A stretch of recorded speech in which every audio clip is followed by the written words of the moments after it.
Thousands gathered at New Mexico State University to remember Officer Jose Chavez.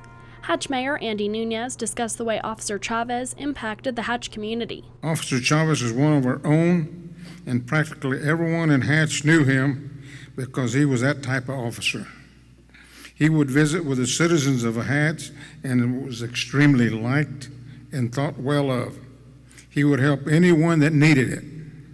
He was an exceptional law officer, and the village was very fortunate to have located him and convinced him to come to Hatch to serve with us.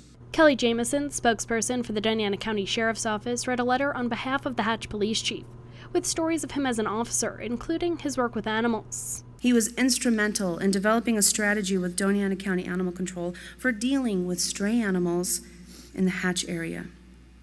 A lot of Hatch police officers would probably have been a little irritated at being assigned the duties of dog catcher along with the normal police duties, but not Jose.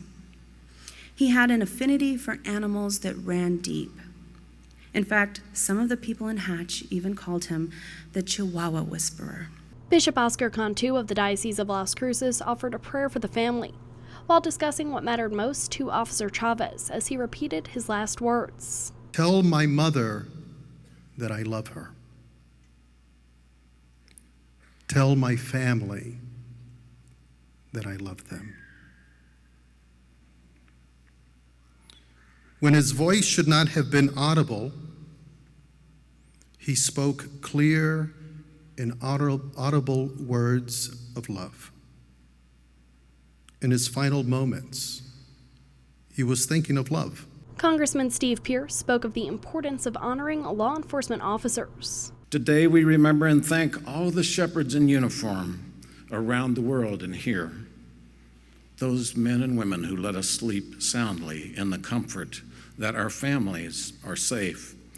I am here today in the belief that a grateful community must join together to honor sacrifices like these, like Officer Chavez's sacrifice and the family's loss. New Mexico Governor Susana Martinez says she has faith the community will come together in this time of tragedy. I know how tight-knit our communities can be here in southern New Mexico. And I know that as I look around the room and see so many familiar faces, people I worked with, I know that everyone will pull together to lift you and your family and friends and pull you up with their love and their prayers and their support. Officer Chavez leaves behind a wife and 2 daughters. For KRWG, I'm Samantha Sonner.